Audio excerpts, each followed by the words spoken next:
Everybody, it's Christina of CraftyPaws. I'm here to share with you guys my first design project for In Love Arts. I've used the stamp set Halloween Words and Halloween Cats on the Fence, but I've altered that Cats on a Fence stamp set so that I just got a repeat of these adorable little Halloween cats. So let me share with you guys the process of what I did to create this simple card.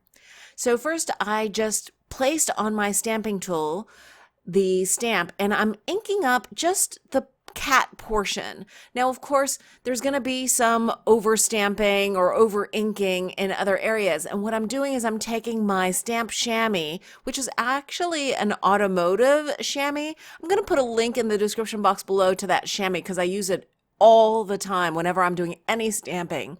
But it's really great for wiping off stamps, cleaning them, and I just keep a damp one in a little cup on my desk.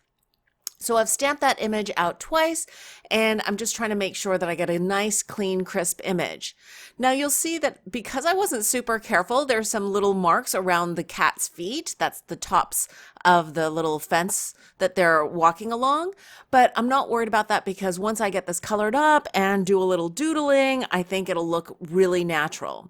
So now I've shifted over the paper and I'm going to ink up the cats again, and you see me wiping away the excess ink again around the moon and on the top of the fence. I'm double checking that the cat images are nicely inked up, and because these are acrylic stamps, the ink tends to bead a little bit more, but at the price point for this adorable stamp, you can't beat it. It's under $2. Plus, especially if you use my coupon code, which is FS CraftyPaws, you'll get 15% off your entire order. So it's pretty amazing. And I'm just inking up one of the two cats again, the one on the left here, because I want to have three cats at least partially visible in that middle main row of cats. And I'm just inking up that cat on the left so that it's, bum to bum with the other cat. And then I wanted to see if I could squeeze on most of the cats one more time underneath that main row of three cats, and I think I can. I'm going to end up having to cut off their legs, but this is just generally a background, and I, as an animal lover, love to create backgrounds with cats and, well, dogs mostly, but in this occasion with cats. And so I'm inking up these kitties one more time and being careful just to get the cats and then wiping off the excess ink again from the fence post and around the moon behind them. And I'm going to put a little scrap of paper underneath so that I don't mess up one of the last grid sheets that I have for my stamping tool. Now I'm using a Copic multi-liner pen. This is a 0.05 point, and I'm using that to just emphasize some of the lines that I smeared a little bit and just to make it more defined. And now I'm going to start Copic coloring. I'm going to color up the entire card front here. And I'm starting off with violet. This is a V04, and I'm going to color up most of the background, certainly the center area with this kind of purple. I thought it was a really pretty purple. It's one of those traditional Halloween colors, purple, orange, green, black. And I thought this would kind of make the cats kind of glow and pop off of the card front. So I'm just going in, coloring up the background, trying to be careful, but sometimes I get a little bit overzealous and I end up coloring onto the cats a little bit too, but I'm not worried about this. This is not super, super careful Copic coloring. In fact, I love this kind of just slap on the color as quick as you can, and you get a lot of dimension just by doing a little bit of ink blending with the other colors that I'm going to be using. And I'm not worried about it being a little bit mottled or anything like that.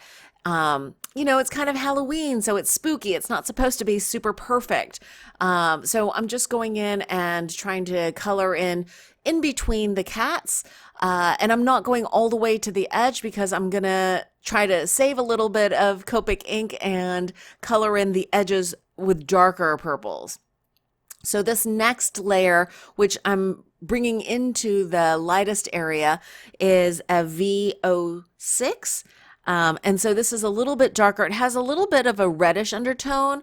They call it lavender, but I think it's almost more like a grape color. And I like how it blends in with that paler lilac VO4 color. So I'm going in all the way from the edge. I probably could have not gone all the way to the edge because I'm planning on using a third color, but just for blending purposes, I'm going all the way to the edge and then kind of blending in toward the center of the card front. And I'm using this marker to go into kind of those nooks and crannies around the kitties at the bottom, especially, so that it looks like it's a natural gradation coming up toward the middle of the card front toward that lilac. And I'm just doing a little bit of flicking here to get a little bit of blending. Again, I'm not worried about it being super smooth or anything like that. This is, I think that letting you see the texture of the coloring actually kind of works for Halloween cards. It's kind of gives a little moodiness or spookiness, in my opinion. And I'm just going to go back in and blend a little bit. I'm trying to flick toward the center. Now for the third purple color, I'm using a violet. This is a VO9, and it's reading a little bit dull on the camera, but it's actually a pretty vibrant, true kind of purple. And I'm just coloring the edges of the card and coloring a little bit in toward where the lavender was. I feel weird calling that lavender because I really feel like that's more of a grape color. But I'm flicking in, but not trying to overtake all of the lavender. I am flicking in just especially from the edge of the cardstock. And now I'm going to go back in and blend in with that lavender. And I think doing that smooths out a little bit of the harshness where the gap in color between the VO9 and the VO6 comes a little bit too stark in my opinion. So I'm going back in and blending back out with that mid-tone, that VO6, just to get a little bit of a more smooth transition in color. And then I'm going to take that lightest color and again flick in from that lavender area more toward the center. I don't even know, I don't remember if I actually color all the way in toward the center, because having one layer of ink versus two actually does change the intensity of the color. Yeah, I think I kind of, here I'm trying to see if I can smooth it out with a VO1, but I left that in the video just so you guys can see that, you know, coloring is not a science. It's kind of trial and error. For these kitty eyes, I use a Y19 just because I wanted them to kind of glow. And I think a lot of times at nighttime when you see cat's eyes, they kind of sparkle or glow in light at night. And now for all of the cats, I'm using the same three colors, a warm gray. It's a W1, 3, and 5, and 7 actually as well. And I put down the base layer of a W1, then I go in and put in the darkest, the W7, blend up from the back side and underside of the cat with a W5, and then blend together with a W3. Around the face, I try to get the whole base again with that lightest W3. And then I'm putting in the W7, those darkest shadows underneath the face, around the edges of the face, where the ear meets the head. And then I'm going back in and blending with a W5, and then blending back out with the lightest, the W3. My W5 is a little bit low on ink, but my W3 is so juicy that I'm able to blend back with the lightest color. Like I've always said, coloring with Copic markers, you know, this is all for fun. It doesn't have to be exactly perfect as long as you're having a good time and you like the end results.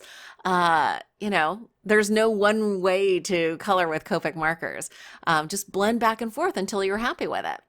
Now for the inside of the ears, I'm using an R21 just to give a little bit of a hint of color, and I think it coordinates nicely with the purple background. And I'm just sharing with you guys one more kitty that I'm coloring up with that base color, that W3. I then went in with that W7 and I'm blending back out with that W3. I'm sorry, W5. I don't know why I keep saying W3 instead of 5 for that mid-tone.